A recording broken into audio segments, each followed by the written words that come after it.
முட்டை மாநகர நாமக்கல்ல இருந்து கோழி முட்டை வருது. அப்ப கோழி முட்டை தானே அதுவும். அந்த கோழி முட்டையை அடை வச்சா பொரிக்குமா? பொரிக்காது. பொரிக்காத முட்டைக்கு பேரு கூ முட்டை. அப்ப அந்த முட்டையை சாப்பிடுற எல்லாரும் நாங்க எல்லாம் கூ முட்டை. விளையாட்டு இல்ல, சிரிப்பதற்காக அல்ல. எதுக்கு சொல்றேன்னா, கல்யாணம் ஆகி புள்ள ஊட்டி பெற்றவங்க அந்த முட்டையெல்லாம் சாப்பிடலாம். நாளைய தலைமையை உருவாக்குற இந்த பிஞ்சு குழந்தைகளுக்கெல்லாம் கொடுக்கவே கூடாது. கொடுத்தா என்ன ஆகுது? மரபணு மாற்றப்பட்ட கோழி முட்டை. ஒரு விதை என்பது முளைச்சி 4 நெல்லு மணியை கொடுக்கணும். ஒரு நெல்லு போட்டா 10 நெல்லு கொடுக்குது இந்த மண்ணு கட்ட கேடு. ஒரு ஆணும் பெண்ணு சேர்ந்தா குழந்தை உற்பத்தி ஆகுது. பசுமாடு காளமாடு சேர்ந்தா கன்றுக்குட்டி பிறக்கிறது. அப்படித்தானே இருக்கணும். அப்படி இருக்கா? இன்னைக்கு கோழி முட்டை, கோழி மட்டும் முட்டை இடுது, சேவல் இல்லாம. எந்த அளவுக்கு உருவாக்கியிருக்கா? 25 வருஷத்துக்கு முன்னால விதை நெல் பற்ற கட்டி வச்சிருந்தோம். இன்னைக்கு இருக்கா நம்ம கிட்ட? 25-30 வருஷத்துக்கு முன்னால குடும்ப கட்டுப்பாடு மையம் இருந்துச்சு. ஏன் இன்னைக்கு இல்ல அப்படின்னா, குழந்தை பிறப்பு சதவீதம் குறைஞ்சிக்கிட்டே இருக்கு. காரணம் எது என்று யோசிக்கணும். இங்க அந்த சிந்தனை எல்லாம் இல்ல.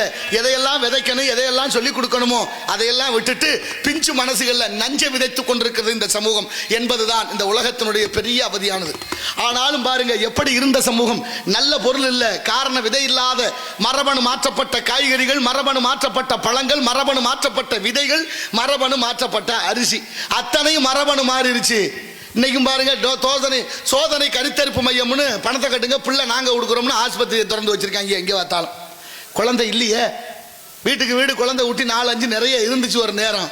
இன்னைக்கு கல்யாணம் பண்ணி கொடுத்த பொண்ணு பிள்ளைகளுக்கு குழந்தை இல்லை. ஏன்? எதனால? ஏன்னு அதை பத்தி யாராவது சிந்திச்சோமா? எதனால இப்படி நடக்குதுன்னு யோசிச்சோமா?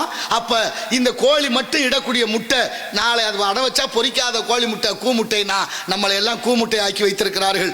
இந்த உலக நாடுகளில் பல பேர் சேர்ந்து மேல இருந்து திட்டம் போடுறேன், நம்மளை எல்லாம் எப்படி வருமான பொருள்களாக மாத்தலாம்னு. ஆனால் அதை பத்தி சிந்திக்காத இந்த தமிழகம், அதுதான் ரொம்ப வேதனை. உப்பு கூட உப்பா இல்லை. கடற்கரையிலேருந்து உப்பு வண்டி வந்து ஊருக்கு உப்பு ஊத்துச்சு. அந்த வண்டியில கொண்டு வந்த உப்பு வாங்கி சாப்பிட்ட வரைக்கும் யாருக்கும் எந்த நோயும் இல்லை.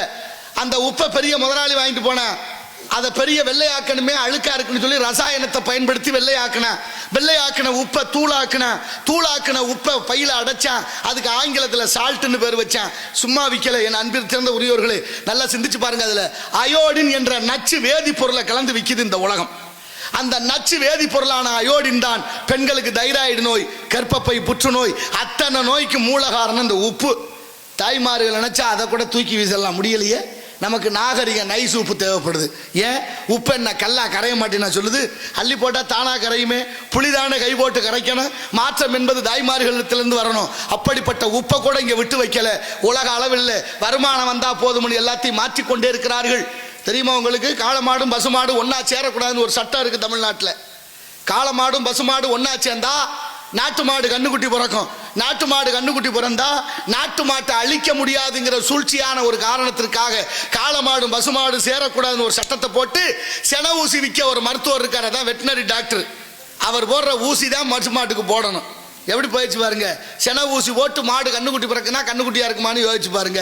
ஏன் காளைக்கு போடக்கூடாதுன்னா சென ஊசி இங்கே விற்காம போயிடும். சென ஊசி விற்கலைன்னா என்ன? அவன் கொடுக்குற கமிஷனை வாங்க முடியாம போயிடும். எவ்வளோ யோக்கியத்தனை நடந்துகிட்டு இருக்கு. என்ன நடக்குது இந்த நாட்டில் நம்மளை சுத்தி அப்படின்னு யாருக்கும் அந்த சிந்தனை இல்லை. ஆனால் அன்றே சொன்னார், ஓட்டுக்கு காசு வாங்குறவன் பாவி, ஓட்டுக்கு காசு கொடுப்பவன் துரோகி அப்படின்னு சொன்னார் ஐயா முத்துராமலிங்க தேவர். அவரை வணங்குற நம்ம, அவருடைய வழியில போற நம்ம, அவருடைய கொள்கைகளை பின்பற்ற நம்ம, இந்த நாட்டு பற்று நமக்கு இருக்கணுமே. இருக்கா வேணுமா வேண்டாமா? நாட்டு பற்று, மொழி பற்று அத்தனை இழந்து கொண்டு தமிழன் என்ற சிந்தனையில் வெளியேறிட்டோம். அதனாலதான் வந்தே போனதெல்லாம் புரடியில் அடிக்கிறேன். ஒன்றரை வைங்க பார்ப்போம்.